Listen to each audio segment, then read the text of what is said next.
Ambassador Rena Patel stood at the observation deck of the International Space Station Harmony, watching Earth rotate slowly beneath her. The message she'd just received from the Zephyrian High Council made her question everything she thought she knew about galactic diplomacy. They want what? She whispered to herself, reading the crystalline data tablet again. The Zephyrians, known throughout the galaxy as the most peaceful species, were requesting a private meeting with Earth's military leadership. The Zephyrians had discovered humanity just 3 years ago, and since then, their relationship had been purely cultural. They shared their stunning light art displays, their advanced meditation techniques, and their philosophy of universal harmony. Humans, in turn, shared their music, literature, and cuisine. It was a perfect diplomatic exchange between two very different species. Until now.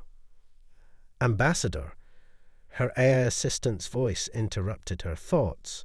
High Sage Thena's ship is approaching. They're requesting immediate docking clearance. Rena straightened her formal diplomatic robes, a blend of traditional Earth formal wear and Zephyrian light-infused fabric.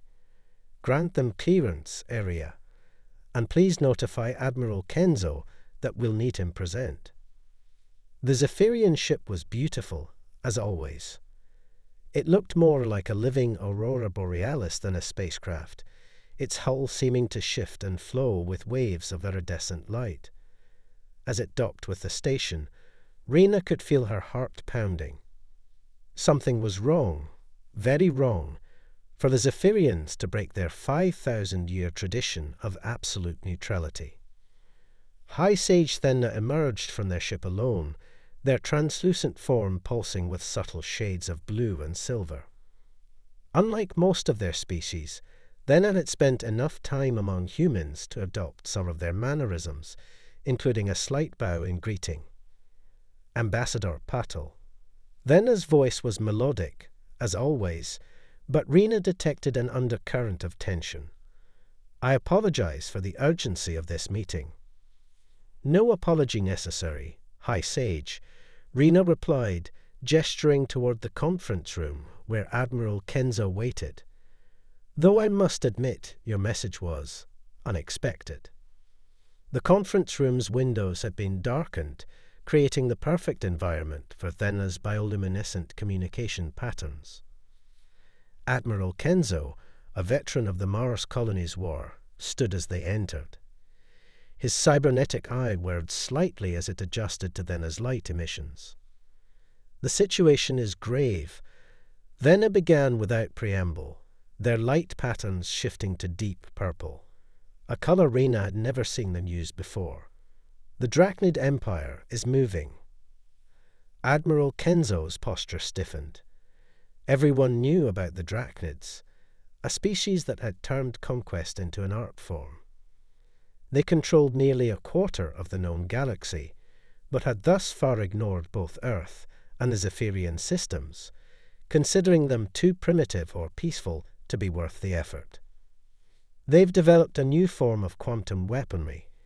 Thena continued, creating a holographic display from their light emissions. Our sensors detected their test 3 solar cycles ago. It can neutralize our defensive capabilities. I wasn't aware the Zephyrians had defensive capabilities, Kenzo said carefully. Thena's form pulsed with what Rena had learned to recognize as their version of a sad smile. There is much about us that we keep hidden, Admiral. We choose peace not because we cannot fight, but because we understand too well the cost of war. Our art, our meditation, our light displays, they are not merely cultural expressions. Rena's mind raced back to every Zephyrian exhibition she'd witnessed. The intricate patterns of light, the massive stellar displays, the way they could manipulate energy itself.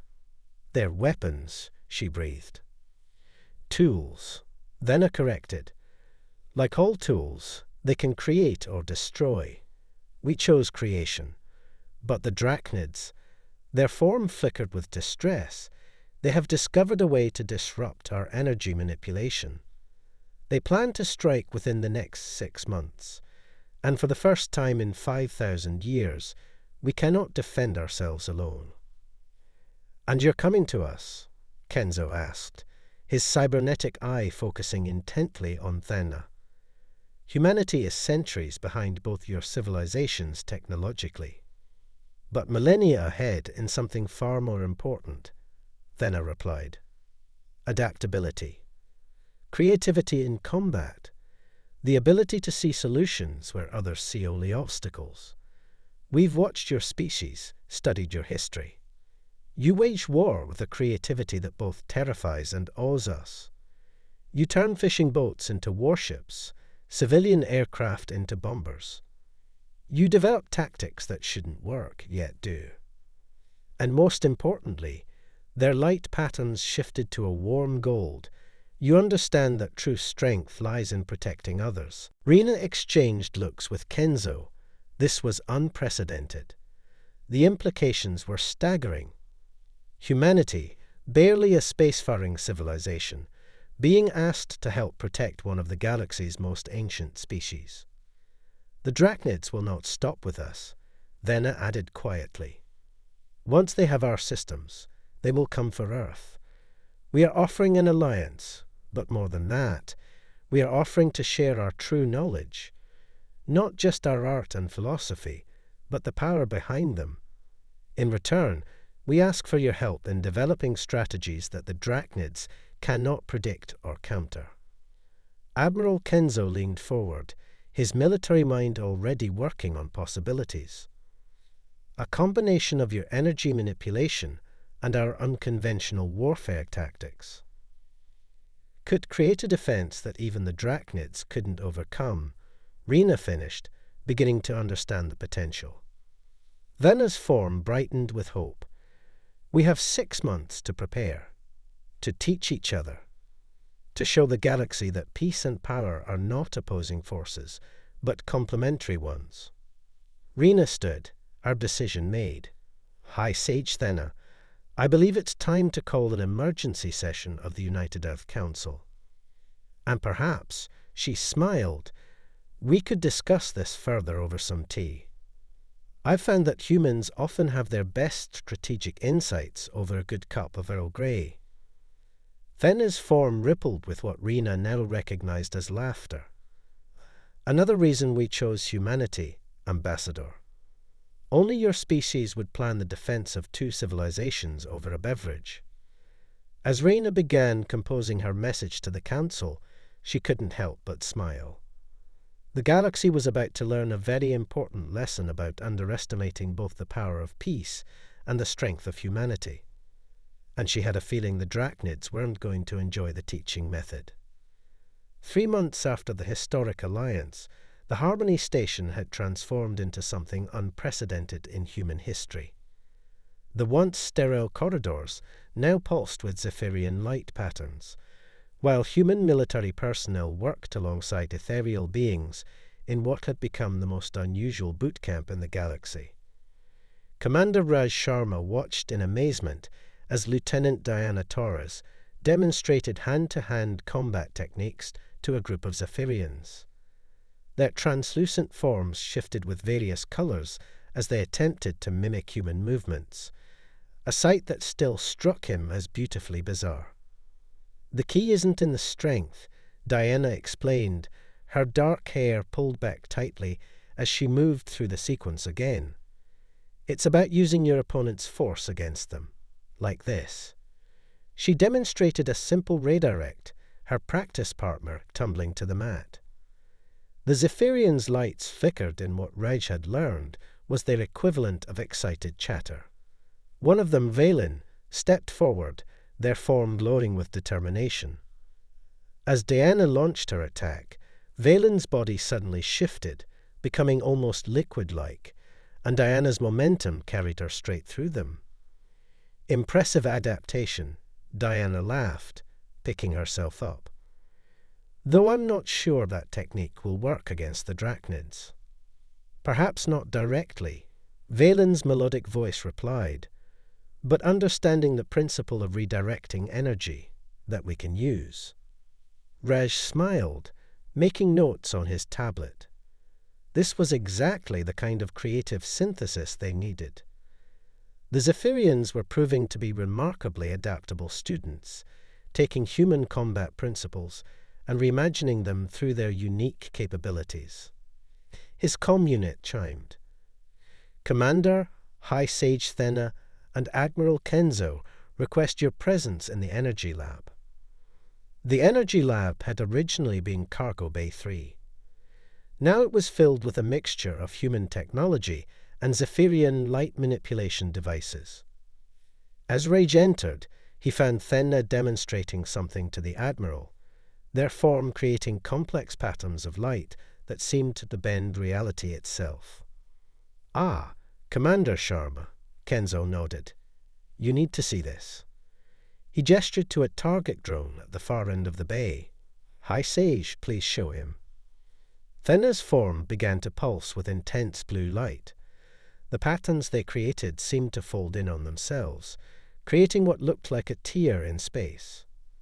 Suddenly, the drone at the other end of the bay simply ceased to exist. No explosion, no disintegration. It was simply gone. Energy conversion, Thenna explained, their light patterns settling back to their usual gentle glow. We transform matter into pure energy, then redirect it. Until now, we've only used this ability for art and terraforming. But your military theories about decisive force application have given us new perspectives. Raj whistled softly. The Drachnid's quantum dampeners, they can stop this. They can disrupt our traditional energy manipulation, Thenna corrected. But thanks to your species' insight about asymmetrical warfare, we're developing new techniques. Less elegant, perhaps, but also less predictable. Admiral Kenzo stepped forward, his cybernetic eye whirring as it analyzed the space where the drone had been. We're combining Zephyrian energy manipulation with human ECM theories.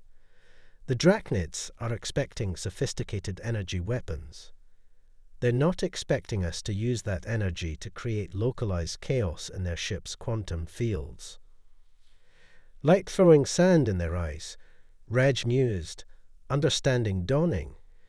Their dampeners are calibrated for precision strikes, not widespread energy disruption. Exactly. Thenna's form brightened. Your human talent for finding unexpected solutions continues to amaze us. We would never have considered using our abilities in such a messy way. The station's alert system suddenly blared to life. All senior personnel to the command center, the A's voice announced. Priority signal from the outer sensor network. They rushed to the command center, where they found Lieutenant Torres already pulling out the sensor data. The holographic display showed a small fleet of ships moving through the outer system. Drachnid Scout Force, Kenzo identified immediately, testing our defenses earlier than expected. Thenna's form pulsed with concern. We're not ready. The new defensive systems aren't fully integrated. No, Rage agreed, studying the tactical display. But maybe we don't need to be. A plan was forming in his mind, crazy enough that it just might work.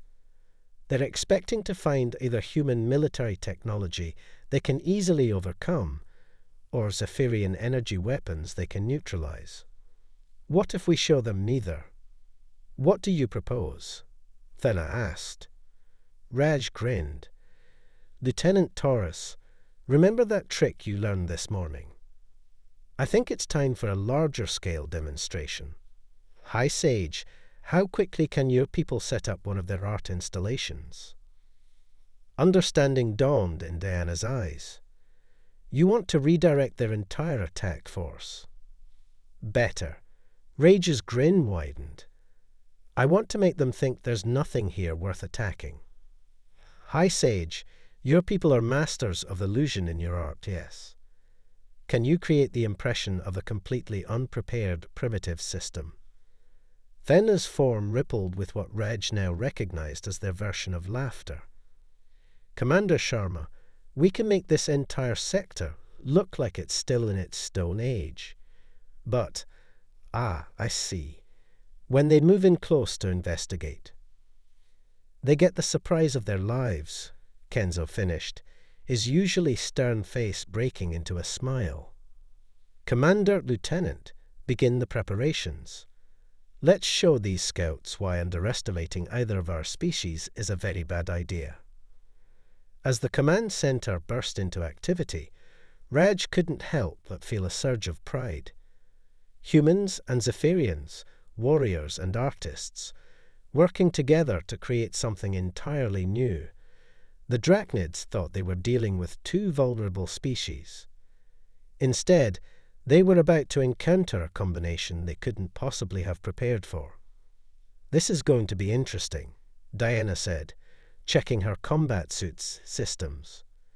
Indeed, Thena agreed, their form shifting to a deep, determined gold.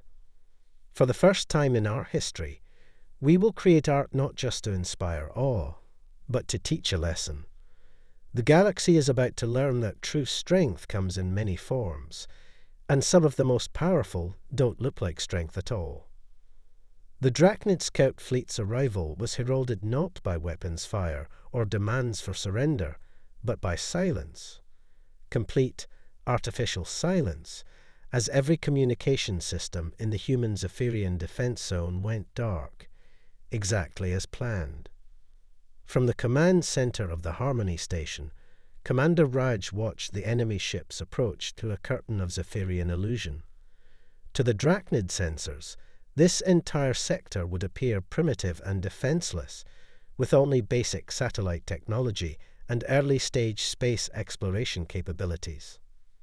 "They're buying it," Diana whispered, monitoring the enemy fleet's movements.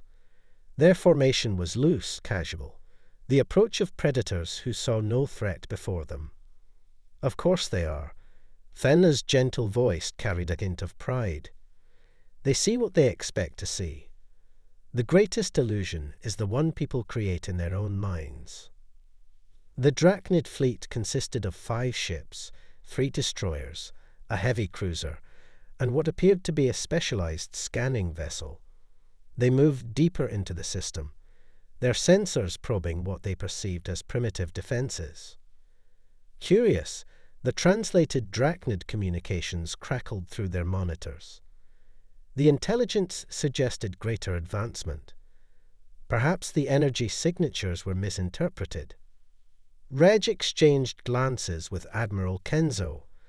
The Drachnids were doing exactly what they'd hoped, assuming their intelligence was wrong rather than considering they were being deceived. Pride before caution, the oldest military mistake in any species book. "They're approaching optimal range," Diana reported, her fingers dancing over the tactical display. Around them, Zephyrian lightweavers maintained their illusion field, their forms pulsing with concentrated effort. "All units in position," Kenzo confirmed. The Admiral's cybernetic eye whirred as it processed multiple data streams simultaneously. "Waiting for your signal, High Sage." Thena's form shifted to a deep, resolute blue. "Remember, we will only have moments between dropping the illusion and their quantum dampeners activating. Everything must be perfectly timed." The Drachnid ships drew closer, their formation tightening slightly as they prepared to conduct detailed scans of what they thought was a primitive system. On the tactical display, range markers counted down. "Their weapons are powered down," Diana reported. "Shields at minimal strength, they're not expecting any resistance." "Pride comes before a fall," Raj quoted softly. "Something both our species understand well." The range markers hit their target numbers. Thena's form flared brilliantly. Now. The illusion field dropped, revealing the true nature of the system's defenses. But before the Drachnids could react, before their sensors could even register the change, the trap was sprung. Zephyrian energy nodes, disguised as debris, activated simultaneously. But instead of the precise, elegant energy manipulation the Drachnids had prepared for, they released what Diana had dubbed the quantum sandstorm, a chaotic burst of uncontrolled energy that played havoc with their dampeners. At the same time, hidden human vessels launched their attack, not with conventional weapons that the Drachnids' superior technology could easily counter, but with specially designed electromagnetic pulses that took advantage of the quantum chaos to slip through their destabilized shields. The Drachnid ships' formations broke immediately, their crews struggling to respond to an attack that didn't fit any of their tactical protocols. Their quantum dampeners, designed to counter precise energy weapons, were worse than useless against the widespread energy disruption. Their shields are fluctuating, Diana called out. Communications between their ships are scrambled. Second phase, Kenzo ordered. This was where the true integration of human and Zephyrian capabilities came into play.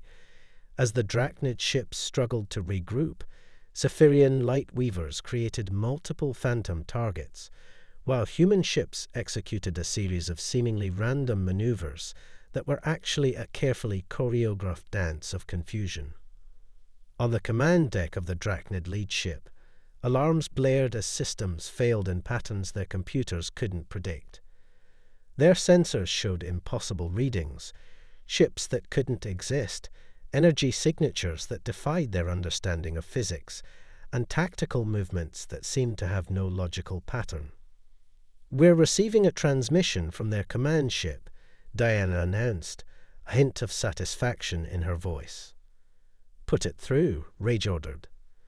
The translated voice of the Drachnid commander filled the command center, a mixture of confusion and rage in its tone. "What trickery is this? You are primitives. You are artists and philosophers. You cannot." "Cannot what?" Fenna interrupted, their voice carrying an authority Raj had never heard before. "Cannot defend ourselves. Cannot adapt. Cannot surprise you. Your empire's greatest weakness, Commander, is your inability to imagine that others might surpass your expectations." The Drachnid commander's response was cut off as their ships began emergency jump preparations. Within moments, they had fled the system, leaving behind only scattered debris from their damaged systems and a very clear message. The supposedly easy conquest of the human-Zephyrian alliance would be anything but easy. As the tension in the command center eased, Diana let out a long breath. "Well, that was educational," Venna finished, their form shifting to a color that somehow managed to convey both satisfaction and amusement. "For them, certainly, but also for us." Rage nodded, understanding. This small battle had proved their theories correct. The combination of human unpredictability and Zephyrian energy manipulation was more effective than either species' capabilities alone. But more than that, it had shown that their alliance was more than just a military necessity. It was a genuine synthesis of two very different approaches to existence. "They'll be back," Kenzo stated, his tactical mind already moving forward.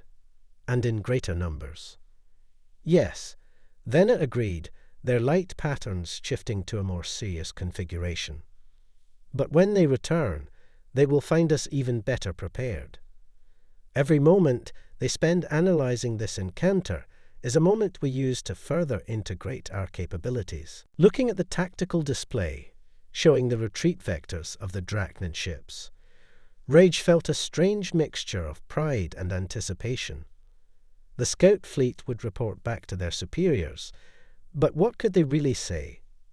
How do you prepare for an enemy that turns art into weapons, peace into strength, and perceived weakness into an advantage? "We should celebrate," Diana suggested. "Maybe with some of that Zephyrian light tea and human music." "An excellent suggestion," Venna agreed. "After all, is not celebration itself a form of defiance?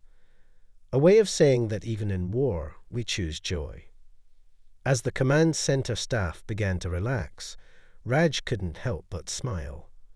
The real battle was still to come, but today had proven something important.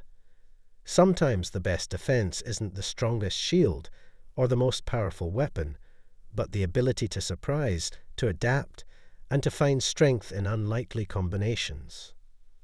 The Drachnids would return, yes, but when they did, they would find that the art of war had been redefined by those they had dismissed as weak.